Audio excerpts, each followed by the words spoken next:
ఆయనది car party, కానీ సింహం మీద సవారీ చేస్తున్నారు. నేషనల్ పార్టీ నుంచి పోటీ చేస్తూ మరో పార్టీ అధినేత ఫోటోతో క్యాంపెయిన్ను హోరెత్తిస్తున్నారు. పోటీ చేద్దామని ఆశపడ్డ ఆయనకు అధిష్టానం గ్రీన్ సిగ్నల్ ఇవ్వలేదు. ఆ పార్టీ కూడా బరిలో లేదు. దీంతో మరో పార్టీ బీఫామ్ మీద కంటెస్ట్ చేస్తున్నారు. అయినా గులాబీ దళపతి ఫోటోతో ఫ్లెక్సీలు వేసి ఊదరగొడుతున్నారు. ఇంతకీ ఏంటి కన్ఫ్యూజన్? ఆయన ఏ పార్టీలో ఉన్నట్లు? బీఆర్ఎస్ జెండా కింద ఉండి ఫార్వర్డ్ బ్లాక్ పార్టీ నుంచి పోటీ ఏంటి?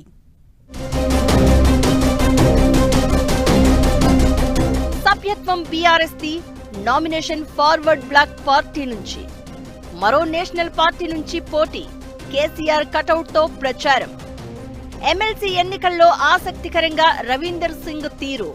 ఎమ్మెల్సీ ఎన్నికల్లో పోటీ చేస్తున్న ఓ అభ్యర్థి తీరు గమ్మత్తుగా మారింది. బీఆర్ఎస్ పార్టీలో ఉన్న ఆ నేత మరో జాతీయ పార్టీ నుంచి నామినేషన్ వేశారు. బీఫామ్ ఇచ్చిన పార్టీ నేతల ఫోటోలతో కాకుండా కేసీఆర్, కేటీఆర్ కటౌట్లతో ఎమ్మెల్సీ అభ్యర్థిగా పబ్లిసిటీ చేసుకుంటున్నారు రవీందర్ సింగ్. అవకాశవాద రాజకీయాలు చేస్తున్నారంటూ విమర్శలు వస్తున్నా నో కామెంట్ అంటున్నారు. రవీందర్ సింగ్ తీరుపై ఇటు బీఆర్ఎస్, అటు ఫార్వర్డ్ పార్టీలు స్పందించకపోవడం మరింత చర్చనీయాంశమవుతోంది. కరీంనగర్ మాజీ మేయర్, మాజీ civil supply chairman Ravinder Singh BRS పార్టీలో ఉన్నారు. అయితే ప్రస్తుతం జరుగుతోన్న గ్రాడ్యుయేట్ ఎన్నికల్లో కారు పార్టీ గుర్తుపై కాకుండా ఆల్ ఇండియా ఫార్వర్డ్ బ్లాక్ పార్టీ నుంచి నామినేషన్ వేశారు. బీఆర్ఎస్ బీఫామ్ తనకే వస్తుందని ఆశాభావంతో ఉన్న రవీందర్ సింగ్ కు పోటీకి దూరంగా ఉండాలని పార్టీ అధిష్టానం తీసుకున్న నిర్ణయం షాక్నిచ్చింది. దీంతో ఆయన స్వతంత్ర అభ్యర్థిగా బరిలో నిలుస్తారనే ప్రచారం జరిగింది. కానీ అనూహ్యంగా ఆల్ ఇండియా ఫార్వర్డ్ బ్లాక్ పార్టీ అభ్యర్థిగా నామినేషన్ దాఖలు చేశారు. ప్రచారం మాత్రం బీఆర్ఎస్ అధినేత కేసీఆర్ ఫోటోతో చేస్తూ స్పెషల్ అట్రాక్షన్ గా నిలుస్తున్నారు. గతంలో స్థానిక సంస్థల ఎమ్మెల్సీ ఎన్నికల సందర్భంగా రవీందర్ సింగ్ బీఆర్ఎస్ పార్టీ అధిష్టానం నిర్ణయాన్ని విభేదించి రెబల్ అభ్యర్థిగా పోటీ చేసి ఓడిపోయారు. ఆ తర్వాత తిరిగి సొంత గూటికి చేరి సివిల్ సప్లై చైర్మన్ పదవి దక్కించుకున్నారు. అయితే ఇప్పుడు కరీంనగర్, మెదక్, ఆదిలాబాద్, నిజామాబాద్ గ్రాడ్యుయేట్ ఎమ్మెల్సీ ఎన్నికలకు బీఆర్ఎస్ దూరంగా ఉంది. రవీందర్ సింగ్ మాత్రం ఫార్వర్డ్ బ్లాక్ పార్టీ తరపున పోటీలో నిలిచారు.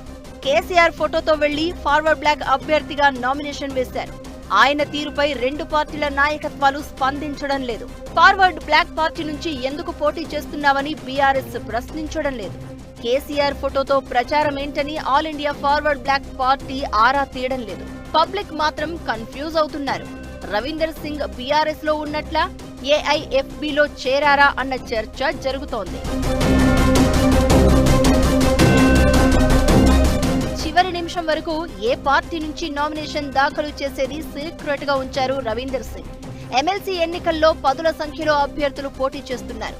అయితే స్వతంత్ర అభ్యర్థిగా బరిలోకి దిగితే బ్యాలెట్ లో పేరు ఎక్కడో చివరన వస్తుంది. జాతీయ పార్టీ అభ్యర్థులైతే బ్యాలెట్ పేపర్ లో స్టార్టింగ్ లోనే పేరు ఉంటుంది. బ్యాలెట్ పేపర్ లో ఫస్ట్ వరుసలోనే తన పేరు ఉంటుందనే ఆలోచనతోనే ఆల్ ఇండియా ఫార్వర్డ్ బ్లాక్ పార్టీ బీఫామ్ మీద కంటెస్ట్ చేస్తున్నారట రవీందర్ సింగ్. అయితే బీఆర్ఎస్ పార్టీ కేసీఆర్ పట్ల ఉన్న అభిమానంతో గులాబీ దళపతి ఫోటోలతో ప్రచారం చేస్తున్నారట. దీంతో ఇప్పుడు ఆయన కారు పార్టీలో ఉన్నట్లా, లేనట్లా అనే దానిపై గందరగోళం ఏర్పడింది. రెండు రాజకీయ పార్టీల మీద సవారీ చేస్తున్న రవీందర్ సింగ్ కు గ్రాడ్యుయేట్స్ ఎంతవరకు సపోర్ట్ చేస్తారో చూడాలి మరి.